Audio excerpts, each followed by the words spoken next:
Hello and welcome to another episode of Anime Review for Mob Psycho, Bleach, and Chainsaw Man. This is week 11 for the penultimate episodes for each of these anime.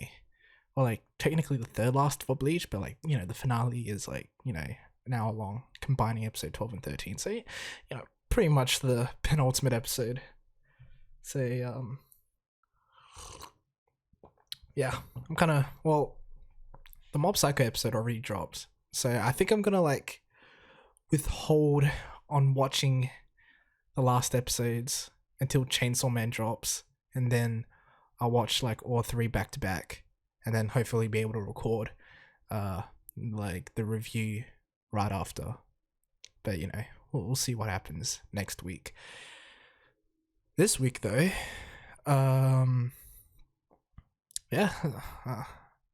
let's just hop straight into Mob Psycho episode 11. Last episode had Hanazawa lost to Mob, and then some other shit happened, and Sho's dad popped up and is dropping down onto the city, and you're like, oh shit, what's going on? What's gonna happen? Episode starts off with Ritsu at the student council room, and they're discussing some shit, but then Ritsu notices some psychic shit happening, the earthquakes and shit, and is like, oh, that's probably Mob, and he wonders if did Mob go out of control because he got rejected by Tsubomi. And I liked how they kind of added this layer to it, because I've mentioned it before, how that scene in season, I think it was season 2, where Tsubomi goes to Reigan's place to kind of suss out Reigan. She did that. Well, we don't really know why she did that, but yeah, that was an anime only scene that did not happen in the manga, and they're kind of building on top of that, because in this episode, the scene with Ritsu, he gives that as an added reason on, because he initially thought Tsubomi had no interest in Mob, and thought Tsubomi was kind of weird and I don't think malicious is the right word, but he thought something was up with Tsubomi when they were kids, and that carried over to now to when Tsubomi said she had someone else she liked. It ticks a lot more boxes for Ritsu to have this train of thought that Tsubomi is going to reject Mob, and this might be the outcome of it. I wonder if they're going to add more in the final episode. I don't know what's going to happen. It's going to be the last episode of the whole series, dude. I wonder what's going to happen. I'm really curious. But anyways, after that, Ritsu goes to the scene where Mob got into the accident, and figures out that Mob probably just got knocked out, and is he's unconsciously doing all the shit. And then I think he gets a little flashback as well of when this first happened, when they were kids. They've done this flashback multiple times. I liked how they kind of just breezed through the flashbacks. They didn't try to remind the audience, they didn't replay the flashback. They just showed scenes of it, which is I enjoyed, I appreciated, because it felt like they weren't trying to fill time. They were just trying to pass the information off, oh no, yeah, they were, when they were kids, and I think Ritsu was getting bullied or whatever, and Mob got knocked out. He used his powers unconsciously and severely injured the bullies, and even ended up leaving Ritsu bleeding or something. So yeah, it was good shit. Good shit, Mob Psycho. Bones. Love this anime. But yeah. After that happens, uh, opening happens. Man, why do I feel so tired? Who knows? um, yeah. So the opening happens, and then we cut straight into the battle with the Helix guy and the sword guy who's like fighting with tongs, and they're getting like fucked over by Mob. They didn't get like instantly defeated, which is kind of surprising. I thought they were gonna get like one shot, but maybe it's because Mob isn't really trying that hard. Could be that, I guess. But yeah, the boss man shows up. Man, Suzuki. I believe his name is Suzuki. I'm gonna bet money on that. If I'm wrong, I'll give the money to myself because you know who's gonna bet against me. This is all pre-recorded. No one can respond to me. Ha ha ha ha. Anyways, boss shows up and he gets into the fight with Mob. It's a pretty cool fight. I like it a lot. Like the way that he goes in for the first punch. I love the fucking particle effects they're having and like the aura around them. That like, cause like he has like the kind of cybernetic kind of thing going around him, and Mob has like these like black particle shit. It's like, oh my god, it looks so good. Like, it's not as over the top as like their season 2 fight, but I appreciate it for what it is. And you know, it gets to the point where like boss man is fucking getting fucked. So his son shows up. God, say that like 3 times. And you know, they try to fight Mob together to no avail because fucking Mob is like fucking rinsing them. Oh my god, like, you know, like I said this last episode, right? I said like I don't think the Suzuki is gonna do anything to Mob. Like Mob's on a fucking another level. This is like unrestrained Mob. When Mob was fighting the boss, like Mob was still restraining himself because he didn't really want to kill him. But like the boss man was going all out, so I felt like the power difference was pretty noticeable. So you know, I feel like, you know, if you thought that like Mob was gonna like have a challenge here, I was like, nah, no way. Or maybe it's because boss man lost most of his energy he absorbed like after like the decades or whatever. He was like absorbing energy.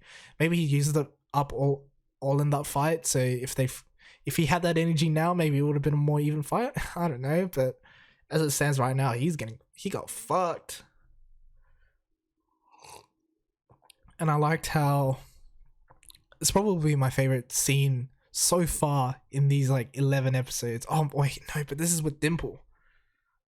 Yeah, Dimple beats all of this, but I still loved it though. The scene where, you know, Mob is like has like inner turmoil fighting inside him.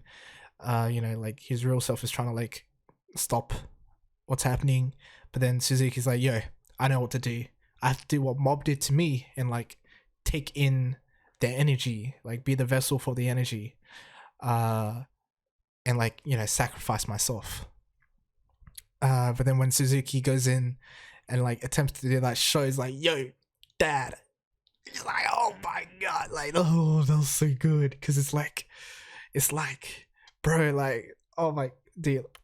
I guess like to like explain why, like, you know, this kind of hits me so hard is because like in season 2 when they're doing how his backstory and how like, you know, he left the mom left him because like he's so hell-bent on like world domination and pursuing this kind of life that he forgot about he stopped caring basically about his wife and his son. But you know, it's less that he stopped caring, it's more like his mind was on something else. He was focused on like becoming incredibly powerful and blah blah blah until Mob stopped him. But then, you know, in the end of season 2, where like shows like, yo, you should speak to mom more often or something like that. Like, speak to mom. She still talks about you, and like he's like, oh shit, my family still loves me, and it's like, not like that shit hits different. And then, you know, it's half an episode here, and it's they still nail it to perfection, where he is going to sacrifice himself, but then looks behind him, and then, like, it's the white space. It's the exact same, I'm pretty sure, sort of backgrounds and what do you call that? Background scenery scene. Like, I'm pretty sure they done like a shot similar to that, like in the same environment, where, like, the mum and Sho is like leaving him, and he's like left all alone there, and he's like, bro, I can't do that again. And then he turns back and goes back to Sho. It's like, yo, we gotta leave. Yeah, that's like, oh shit, that shit gives me goosebumps. Oh my god, that's one of the best. That's peak Mob Psycho right there, bro. Like, oh my god, that's some good shit. That's some good shit. Because, like, on one hand, it shows how I don't think virtuous is the right word, but good-hearted. Like, how much of a selfless person Mob is, that he was able to make the decision with Suzuki at the end of season 2, when he was like, yo, I'm gonna absorb this energy, so us two will die. You won't die alone, but at least we'll save everyone around us. And, like, that kind of shit was crazy from Mob. But then, like, they flip it here again, where it's like, Suzuki, you have the option to do it as well, but then he can't do it. He has a family, and he's like, bro, I can't leave my family again. Oh my god, like, it's so good. It's so good. I love Mob Psycho, bro. But yeah, yeah, that's a crazy scene. It's only half the episode as well. I'm thoroughly impressed. I don't. It's the kind of storytelling where I'm like, I don't know who would hate these kinds of stories. Whereas, like, it's such a, it's so magical. Like, I feel like the only complaint people could have is, like, maybe they don't care about Suzuki or whatever. But it's like, man, it's just like that kind of it's not like a morality question, but, like, a tough decision. Like, oh my god, it's so spicy. It's so yummy. It, like, defines the characters so well. Good shit. But anyways, second half of the episode is Ritsu. He comes just in time to save the Body Improvement Club from, like, hitting the fucking steel beams. The Body Improvement Club gives a little speech where they're like, oh, well, we always kind of looked up to you, blah blah blah. They kind of use that line already in season 2, so like, I will be honest, it doesn't really hit us hard, because it was more powerful in season 2 as well, because, like, Mob was, like, unconscious. So, well, I guess he's technically unconscious as well here, but I mean, it's a cool gesture by them, because, like, they literally are going to, like, the epicenter of earthquakes and shit to help out their friend, because, like, they didn't know that Mob was the cause of all this. I'm pretty sure they just, like, they saw Mob in a picture and was like, yo, Mob's still out there, we gotta go get him out to, like, save him. So, it was a good gesture, but it doesn't hit as hard.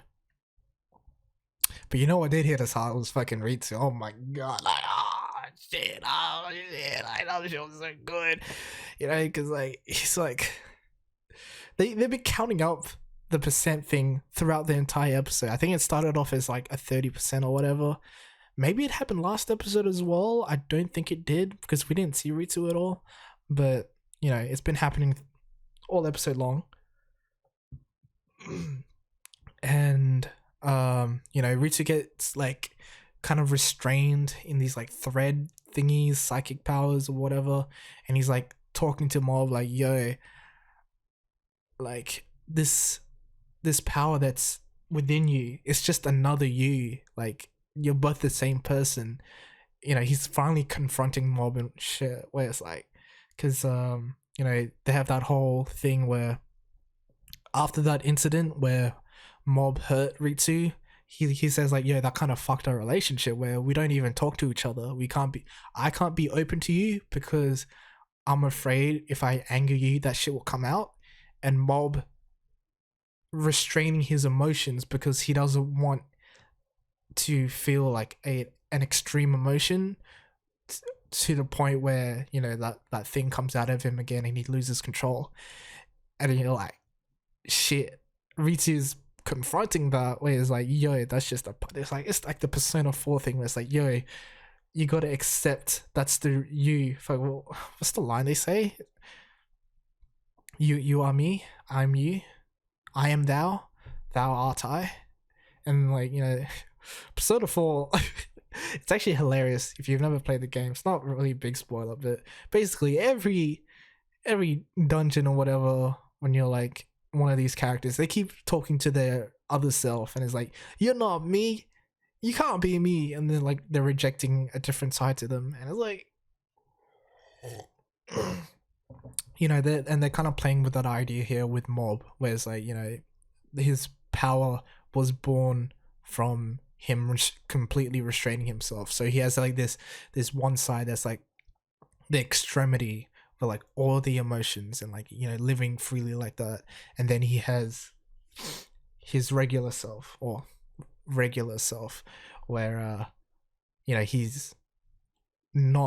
he's trying to suppress all of his emotions, and it's like, oh my god, this is a cool story. But anyways, Ritsu gets like the fucking like Mob is like, he has his hand like reach over, it's a cool shot, and then he reaches 100% and you're like, oh my god, that shit was fire. 100% Ritsu, like the text they use, and like, oh my I love Mob Psycho.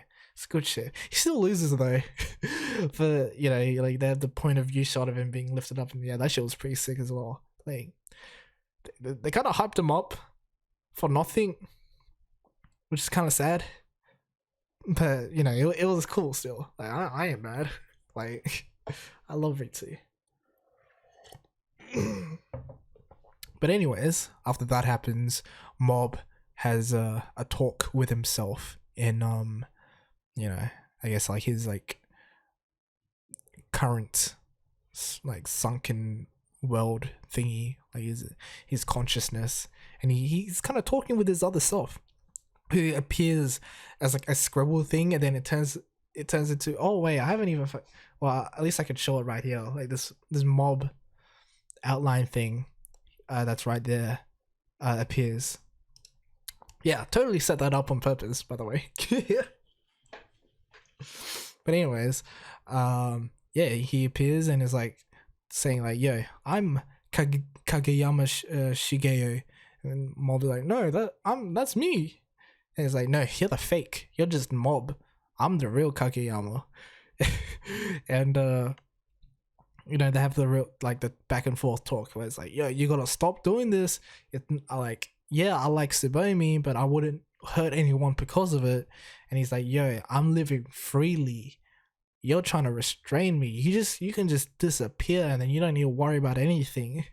And then Mob's face starts to crack, and like a piece of it like falls off and goes onto the outline's face, and it's like, oh, like that's so cool, because it's basically like, this other self that's within him is taking control over Mob. Oh my god, like, that's so cool. I love that shit. It's so anime, but it also is like deep in a way as well, because it's like, I like philosophy, right? Philosophical talk. Everyone kind of has, I don't want to say multiple personalities, but like multiple versions of themselves, and you can't really help but have different personas and stuff when you talk to different people and whatever, but like this is kind of the extremity of it, obviously, right? Like, one is a super powerful psychic causing mayhem and blah blah blah, and the other is like a super reserved kind of person. Yeah, like kind of an extremity, but exaggerated obviously for anime, but like the whole like thing, right, is like, you know, they're all a part of you.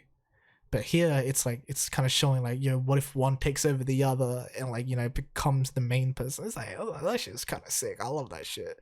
That shit's anime as fuck. I kind of said that multiple times, but yeah. Reigan also shows up with Serizawa, and like it seems like they're gonna save the day because, you know, Reigan always knows Mob the best, and I wonder what's gonna happen next episode. It's gonna be one heck of an ending, I believe. Oh man, I'm not ready to watch the last episode, man. Like, it's gonna be. I feel like I'm gonna cry, but you know, I'll try and hold back. Anyways, yeah, very good episode of Mob Psycho. I would say it felt like a filler, like some other things, like the other episodes. When I say like the Hanazawa fight, it felt like fillery, where like it like it completed his arc sort of, but like it didn't progress the story for Mob, if that makes sense. I don't know how to explain it. It's like, it's not filler, but it's the inevitable of Reigan showing up is like, I feel like a lot of the audience knows is going to be the conclusion to whatever's going to happen. So we're all just waiting for that. But it is, in this episode, like seeing Suzuki show up and him make that decision, that was a very heartfelt, touching moment, and like I felt like they nailed that. The ritsu moment was really cool, but you know, it like, I guess it did hit the feels a little bit because of like that brotherly thing, but you know, it's not as good as the fucking Suzuki like leaving to go to his family thing. It felt like that was set up from his character in the beginning, but like this ritsu thing, and like I guess like they were setting up the ritsu thing like throughout the series, but we've kind of, at least in my opinion, we've hit the conclusion of that, where Ritsu kind of stopped being an edgy cunt and like just kind of like what's like is acting himself in front of Mob now, because Mob himself was learning to be more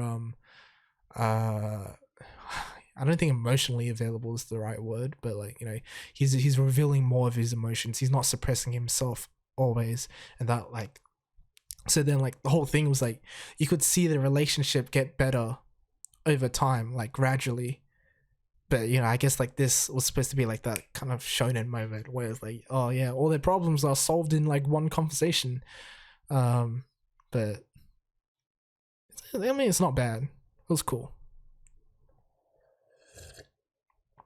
But yeah, maybe like a 9 out of 10 episode. It was a very good episode, but you know, you have to wait until the last episode, which is probably going to be a huge tearjerker and you know, a masterpiece of an episode. We'll see what happens. But yeah, you'll have to wait till next week, even though the episode already dropped, because I'm gonna watch it with when Chainsaw Man episode drops. So yeah, sorry about that. It is what it is. Anyways, on to Bleach. This Bleach episode was really good as well. Like, oh my god, like, yo, Masaki kind of goated. Not gonna cap, no cap. Ichigo's mom's a baddie. Wait, she's a high schooler right now. When she's of age, she's a baddie. But anyways, episode starts off with fuck yeah, I forgot his name. Give me a second.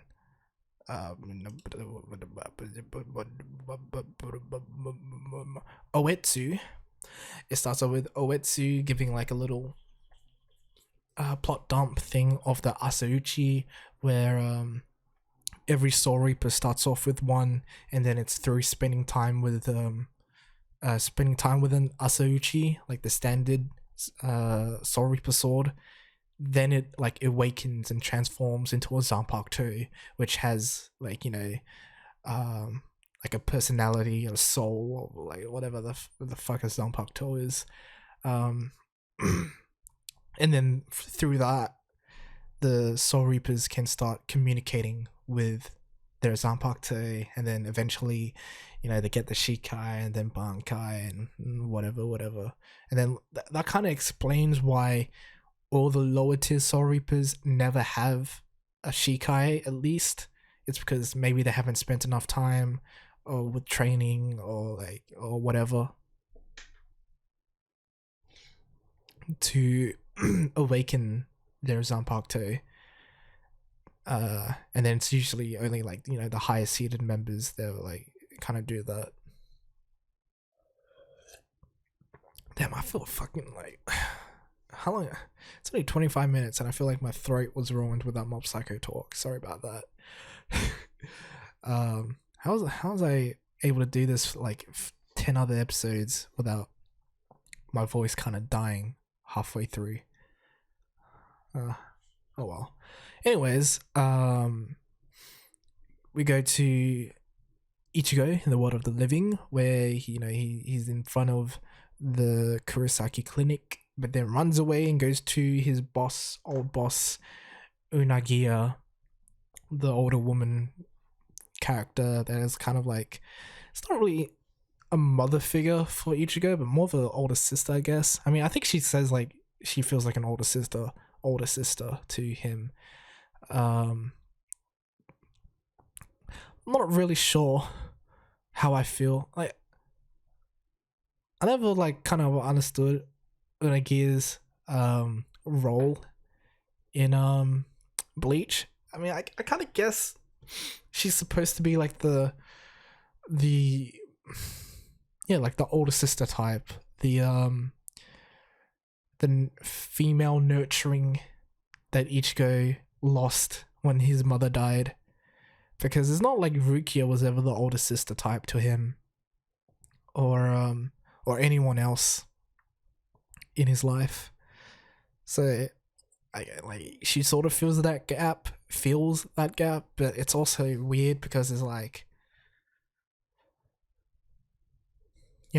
maybe it's a thing where Ichigo kind of wanted a different role model thing, different to his dad, because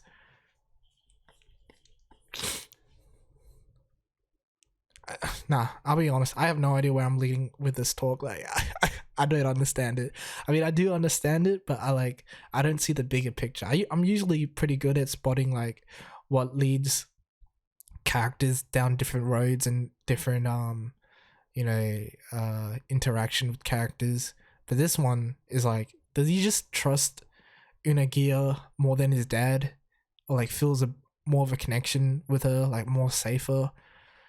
Is it he has a mother complex where he wants an older figure older figure to look up to to fill in the gap for his mom? Because you gotta understand, he's still a teenager, he's still 17, and he's been through all this shit, so it's kind of understandable, but at the same time it's I still don't know her bigger purpose. Yeah, maybe I'm just stupid and I should just accept it as it is. I mean, Unagiya is bad, I'm not gonna lie, goddamn. But yeah. You have a short scene there where Unagiya is kind of cheering him up in her own way, and then Ichigo's dad shows up to pick him up, and he goes back to and they have the conversation about his mum, and the rest of the episode is a flashback where it reveals that Ishin Kurosaki is actually Ishin Shiba. Actually, I don't know if he's changed his name. Is his last name Kurosaki currently right now? Maybe it is, I don't know. But anyways, he's part of the Shiba clan, which was revealed earlier. Well, I think actually just last episode. Maybe the episode before. It was when fuck, I forgot her name. The other Shiba girl was had a cameo where she said Ishin is his uncle is a Ganji's uncle, I think. So like, are they brother and sister, or are they cousins? Some sort of family thing in the Shiba clan, whatever. But yeah, Ishin Shiba is the captain of Squad 10, and Rangiku is the lieutenant, and Toshiro Hitsugaya is the third seat. And damn, Rangiku is a baddie.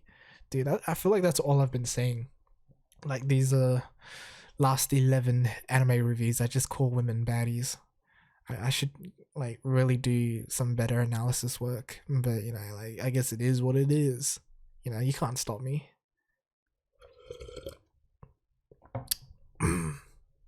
Anyways, what do you call it? Ishin learns about Soul Reapers dying in the world of the living and goes to investigate because he's like, oh shit, man, this looks kind of dangerous. I'm a captain, I'm pretty strong. I don't want other Soul Reapers to die, so I'll go check it out without doing any of the proper paperwork. So I wonder if he go to the world of the living with the power restrictions like the other Soul Reapers had before in the world of the living, or did he just bypass all of that? We'll get to that later.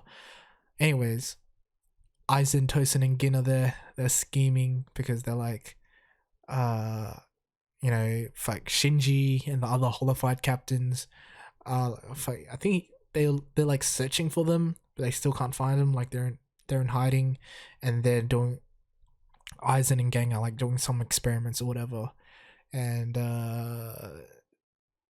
yeah, when we get to Masaki Kurosaki, who is currently a high schooler and is taken in by the Ishida family because Masaki's family, I'm guessing, died somehow, and you know, is an orphan, and you know, Uryu's dad's mum like wants Masaki to like marry into the Ishida family to keep the etched Quincy bloodline pure, whatever the fuck that is. I'm guessing it's like a bloodline thing.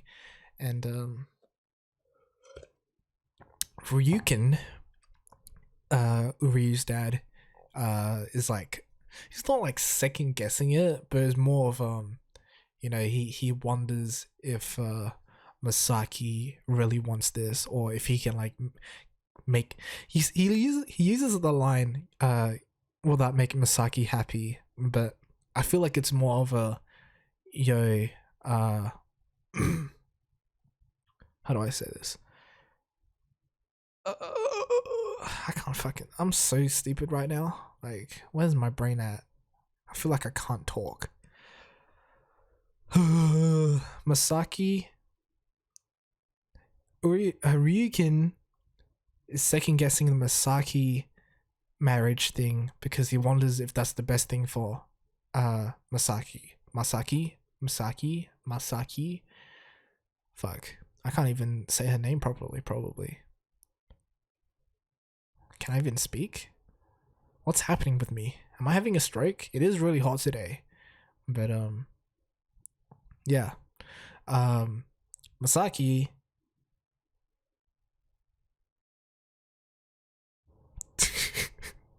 What the fuck's going on with me? Anyways, let's just like stop all of that because it's hurting my head. Ishin gets into a fight with a holofied thing that Aizen calls white, that looks like Vasto Lourdes form Ichigo. I wonder why. And Masaki helps by like shooting him, and then the fucking shit, like, or like, she notices that like her arrows aren't doing shit, and then when it launches at her, she lets it like bite her on the shoulder, and then like she fucking blows the fucking head off, and I yell, oh shit, that shit was kind of crazy, wasn't it? That shit was kind of sick. Masaki a beast. But anyways, you know, the thing kind of self-destructs, but then Ishin takes off, protects her from the blast. Dude, I have to talk about Chainsaw Man as well, and my voice is already dying. I can't. Fuck. I'll just go through it, man. It's like, it's all right. If my voice dies, it dies. It is what it is. Um, yeah, the white thing self destructs, but then Ishin takes the blast, and like you can kind of see like the blast, like half of it is like blocked. Like, that was kind of sick. And yeah, and then that's how Ishin meets Masaki, who is a high schooler. So I wonder what the age difference is. Like, that's funny thing. I guess like the whole question is, if I mean, like, I'm not gonna lie, I don't really care about shipping Ichigo with Orihime or Rikia. Like, if we're diving into that conversation, I really don't care who he ends up with. I obviously know who he ended up with, but like I didn't care either one. But the question does pop up, is like, Rukia being possibly hundreds of years old, problematic because Ichigo is like, a teenager, was 15 when they first met, I'm pretty sure. And then in here, Masaki is in high school, and who knows how old Ishin is. But besides all that, I felt like their personalities like complemented each other very well, and you can really see where Ichigo got his personality from, because Masaki is a very selfless being who wants to save as many people as she can, and would feel guilty if she let someone die that she could have prevented their death with. Like, she said the line to Ryukin when she went to like leave to help Ishin. She was like, what did she say? She said some shit like, she said some shit like, yo, if you may care about the future for the Quincy's and like the bloodline and whatever, what's the better for them, but if I made a decision and I stayed here, I know my future self would regret what I did. I was like, damn, Masaki kind of, she talking back to Ryukin, and she got bars, bro. Like, oh my god, that was some good shit. Yeah, I like Masaki a lot. But yeah, like I was saying, like, because Masaki's like that, it's like extremely kind and selfless being, while Ishin is a very joyous, happy-go-lucky kind of person. He kind of laughs at a lot of things. Possibly, like, he also holds like a lot of responsibility as well. Like he when he went to the world of the living, like immediately when he noticed that like Soul Reapers were dying, he felt responsible in some kind of way and wanted to take that by going himself and trying to deal with the problem. And you really see how Ichigo is kind of like a blend of both of these characters, and it's kind of, I like it when shows do this, because it's also like, I've said before, like their personalities like kind of mesh well together as well, because they're both kind-hearted people at like at their core, but then like above that, they're also kind of ditzy and stupid, while at the same time being incredibly powerful. I feel like I'm not doing a good job of explaining the chemistry, but like, let's just say, like, a lot of relationships in anime, I feel like they never do a good job of like showing how well like two characters that are supposed to get together, like their personalities complement each other, versus this, where it's like, you can really see these two get together, kind of. Yeah, I'll say it. I guess it kind of feels like a real relationship. Like, like if a girl like this kind of exists, obviously everything is over dramatized and romanticized and whatever, but like, it fits. Like, it doesn't feel forced or anything like that. Like, It's good shit. Also, the poem at the end, oh my god, that shit was fucking, that shit was crazy. Cause this one, this episode was Ichigo's dad, where he like at the end of the episode, he was like, "You without sin are like the sun." Oh no, he said, "Even with your sins, you're like the sun," because the previous episode, Masaki said, "You without sin are like the sun," and it's supposed to be like the whole thing where, you know, they're calling each other the sun, which is a crazy statement.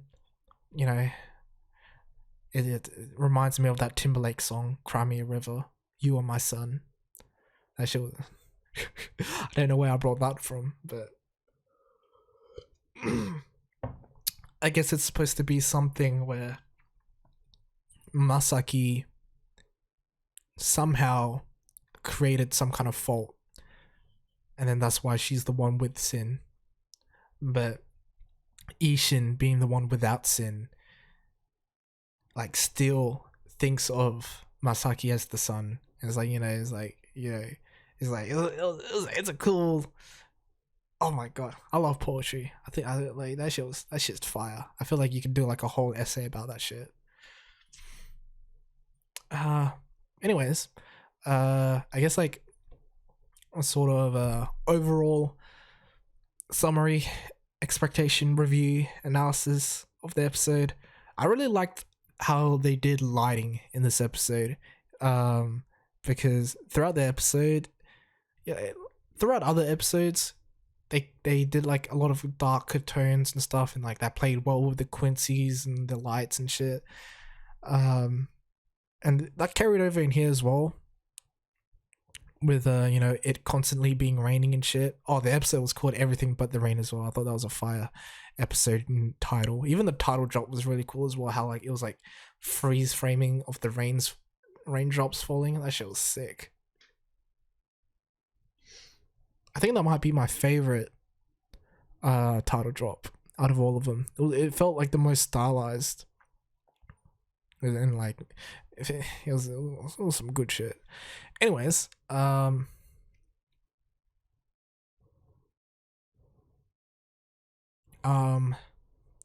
dude, fuck, man, I keep losing my train of thought.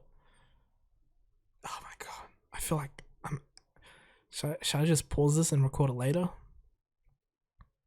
Nah, I said I could carry on. You know, if I miss anything, I'll just you know, talk about it in the next episode as well, I guess. Anyways, what was I talking about? I was talking about lighting, right? Yeah, the lighting in this episode was really good, because the flashback, they like kind of stopped doing like that darker tone thing, and it seemed very lighthearted, kind of reminiscent of the original series. But then as soon as they went back to the world of the living and it was nighttime, they switched it back to the kind of darker tones. And even in Aizen's lab, they had like the kind of purple filter over everything as well. That shit looked fire as fuck. Damn. Yeah, it's a lot of the subtle things I really like about Thousand Year Blood War so far. It feels like there's a lot of small touches and details that people might overlook, but you know, if you just like pay attention to this kind of shit, it's amazing. The music as well in this episode was kind of superb. I love Bleach. 10 out of 10 episode. I love Masaki when she's older, of course. You know, I don't want to be weird. Oh, also, episode ends with Uri meeting up with one of the Quincy's, top tier Quincy's, whatever they're called as well. Man, I forget all the terminology, but it is what it is. Yeah, 10 out of 10 episode. Now we're on to Chainsaw Man. I'm back. Hopefully my voice is a little bit better now. You know, I just took like a little 10-minute or so break. I feel like the Aussie heat is really getting to me and my throat. But on to Chainsaw Man. Yeah. Last episode, Kishibe was training Denji in power while Aki was getting a power up with the future devil. And here we get to see the how do you say, the result of their meeting. That kind of works, right? And yeah, the future devil lives in Aki's eye right now, I guess. The future devil's, it's kind of cool. He's got a cool looking design. I might have to like rewatch the episode 10 because I thought he was just like a single eye thing, but it seems like he has like this whole like kind of tree like feature. And he's also the person that was in the opening, like near the end. I've always wondered like, what the fuck is that character? Turns out to be the future devil. I also tried looking for their voice actor, but I couldn't find it. Usually when they do this, it's kind of a spoiler thing. So maybe like the future devil has like some kind of like hidden identity, or it could just be, you know, it hasn't been revealed yet. So, you know, I don't know what the fuck I'm saying, but like whoever's voicing the future devil is doing a fucking superb job. I find him hilarious.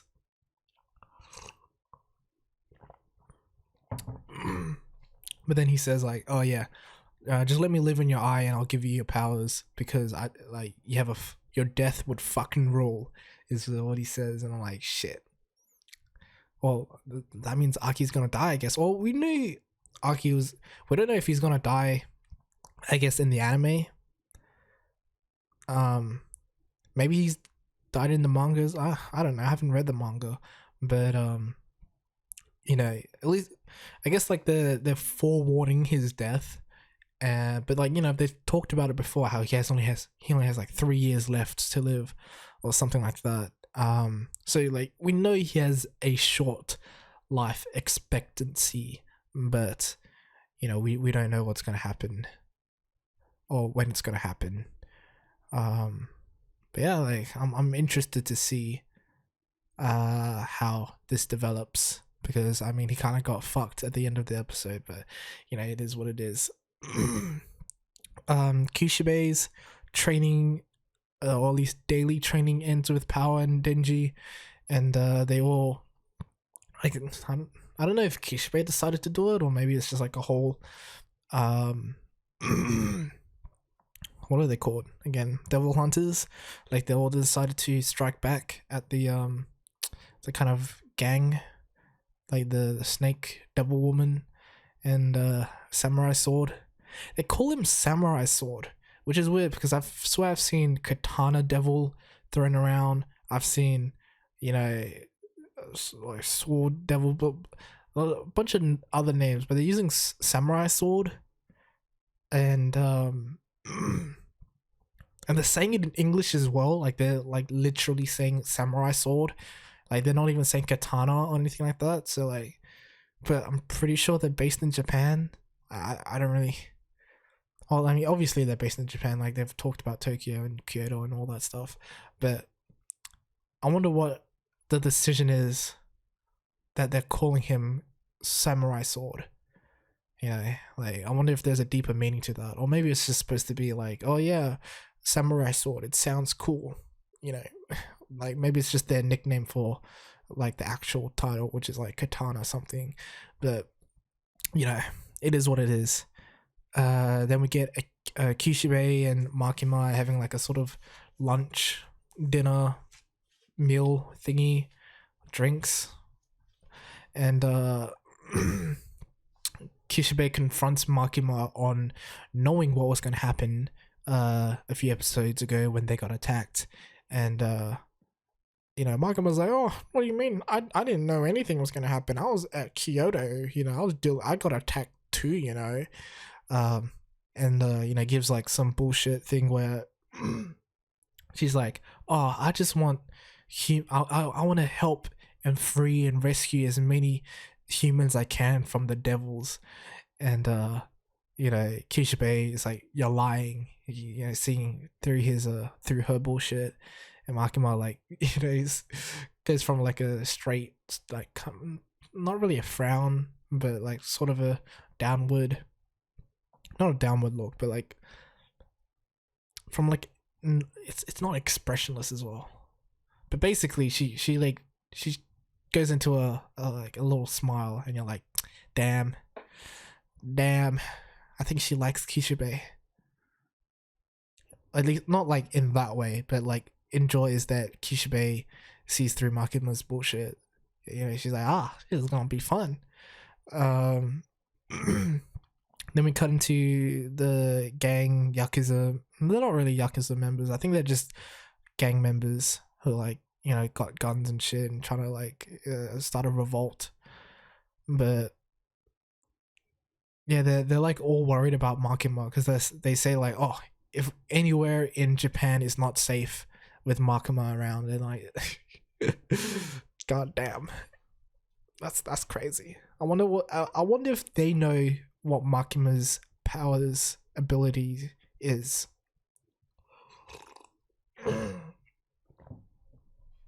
Or do they just know that Makima can kill people with like whatever ability is?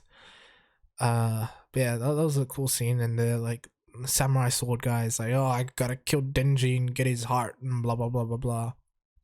Even the snake woman is kind of like, I don't want to say stressed out, but she's definitely not as confident and nonchalant as she was on the attack in episode 8, I think. Because like she was very much she felt like, she had everything under control back then, but right now it feels like everything's falling apart for her, but she's trying to stay as level-headed as she can. So yeah, like, I wonder where this leads to. And Makima goes to meet with the Yakuza, and like they even reveal that she's kind of the controlling lead member of this whole operation, because she's like, oh, we do like learn that like, yeah, the gun devil is involved, like we kind of should have known earlier, but they're exchanging money for guns and ammunition, and you gotta wonder, why the fuck does the gun devil need money?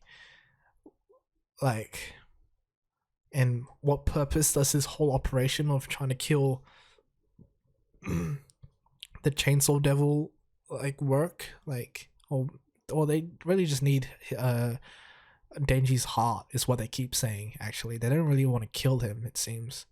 But it makes you wonder, like, what's their real purpose? And it's hard to believe that there's only one more episode left in this season. Fuck, what was I saying? I was saying some shit like, the gang was worried about Makima, and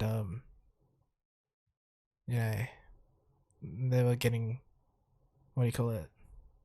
They were exchanging money for guns, and what the fuck's going on with my train of thought? Anyways, yeah.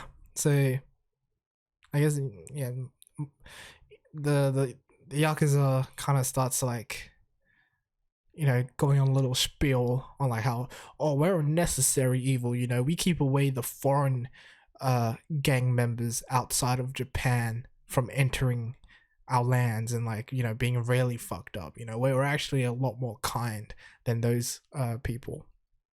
But then Markham like, yeah, here are the eyeballs of your like girlfriends and lovers and children and etc. You're just like, what the fuck is wrong with Makima?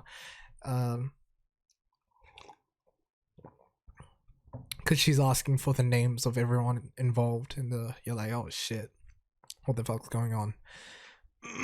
Anyways, they cut to the operation of them trying to kill the samurai sword and snake devil woman, and Special Division 4 is there in their glory. I fucking love Kobeni, she's so cute. Anyways, as they enter the building, Kishibe is like, yo, So anyways, a lot of these special division members are actually fiends, and if they ever go out into the public, they're gonna be a bigger threat than any of the terrorists. So then I like how that ties into them, or into him narrating the fiends sort of characteristics and story, not story really, but like, yeah, the characteristics that, like, you know, the narrator usually has. But you know, it's done, how do you say, I don't want to say like fluidly, but like, you know, it kind of like just meshes well with the storytelling. And like, you know, you get introduced to the shark devil, the violence devil, the spider devil. Spider devil, baddie. You know who else is a baddie? The angel devil. God damn. I know he's a dude, but like, god damn. Yeah, it is what it is. Anyways, Aki uses a normal sword now, and instead of the screw thingy, because I'm guessing he can't use the curse anymore because he doesn't have that many more years left. And he goes to fight the snake woman and gets fucked up, even with his future sight ability.